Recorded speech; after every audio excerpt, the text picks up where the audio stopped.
what's all goes into the taste of your ground beef? Because it tastes really good. I'm not just saying that just because we're here. Yeah, the color and everything is so good. How can you do that? Well, I don't know exactly what you're comparing it to, but so much of the ground beef in this country is from 50% fat trim. When you slaughter in an industrial slaughter plant a 1,300 or 1,400 pound feedlot fed steer, you get a tremendous amount of a product called 50% fat, 50% lean. It's the fat, and it's not edible. I mean, what you gonna do with that? Yeah. So what they do with it is they bring in I've got I think I'm on that bed. They bring in super lean beef from Uruguay, Australia, New Zealand, wherever, and blend it together. Now that super lean beef from overseas is not good.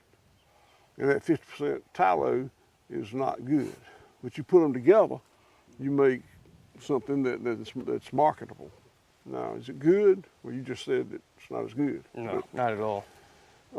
But you know, it's I really want people to eat good food. I'm very aware there are people who can't afford good food. The fact is, it costs me more to produce ground beef like this than it does bringing in inedible lean meat and inedible fat and putting them together. It costs me more. I got to get more for it. I don't want anybody to go to bed hungry. And you know, I'd rather poor people eat that, what I think of as undesirable ground beef, than to go to bed hungry. Mm-hmm. So I'm not, I'm not radical enough to just rail for that kind of food to go away. I don't want anybody hungry. So.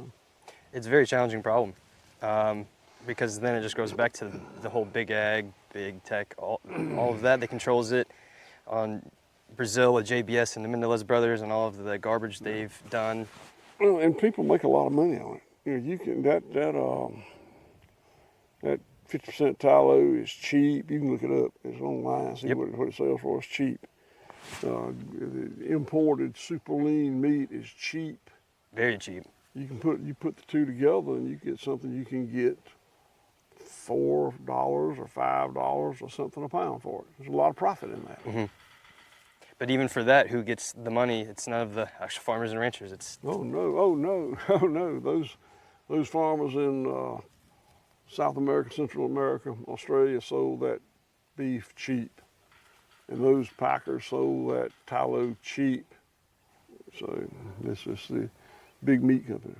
And then they also, I don't know, the more I just learn about JBS and Brazil and that history, it's just infuriating too, because they're decimating the rainforest, and then so the average consumer just assumes all agriculture, especially with cattle, equals destruction of our earth, because that's what others are doing. And so it's just having to push back to all of that. It's that's why I always say too, shake the hand that feeds you. It's well, all this talk about cattle destroying the planet. Those cattle are not destroying the planet. Those cattle are adding organic matter to this land. They're doing all kind of good things. Now, industrial beef, grind, a feedlot, wading in manure and fecal dust, or depending on how wet it is, that's bad for the earth. All that research you see quoted about it is true. I'm not saying it's a lie, but it's feedlot animals. There's on my website, whiteoakpastures.com, there's a scientific work done by a company called Qantas. Qantas is from Chicago. They were not trying to make me look good, but they did a what's called a LCA, life cycle assessment, on this farm, and found out that we are sequestering more carbon than we're putting up. Read it. It's a scientific work. I'm going to read that because I've not heard Yeah, Yeah. it's on my website, LCA Life Cycle Assessment done by Qantas. Well, even where's if we could actually, the last thing too, Christian, if we want to show that cow patty, because I think actually if we could just talk on, The dung beetles today will fly in and get in that manure. They'll dig 18-inch vertical shafts down it, lay the eggs in the bottom, and then pack it with the most nutrient-dense part of that manure. And then those eggs will hatch, and the neonate will eat its way out, and it'll go and do it again.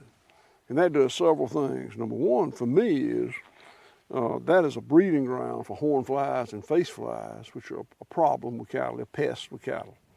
And when those dung beetles aerate it, then it's not a great place for for face flies and horn flies to raise. The other thing is, it keeps those nutrients from stratifying. Instead of just being right up here on the top, they go down 18 inches. It's just wonderful. It's like it's symbiosis. It's just nature working together to generate a benefit, an abundance. and then when you say nutrients, what nutrients are we talking? Nitrogen, phosphorus, potassium, magnesium, sulfur. And then why is that also just so beneficial for the ground? Because especially comparing that to feedlot beef. Well, it benefits the grass. Now, the grass puts its roots. Those beetles penetrate the hard pan, so the roots of the grass can go down in there, and then bring that back up. It's cycling. We got this land here is about 5.5% organic matter. And that organic matter is cycling.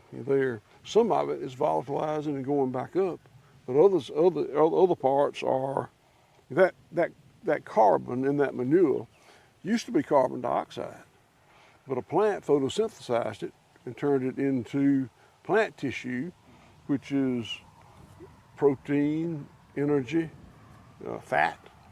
The cow ate it, so it's everything cycles. We tend to want to make everything so linear, but nature is cyclical.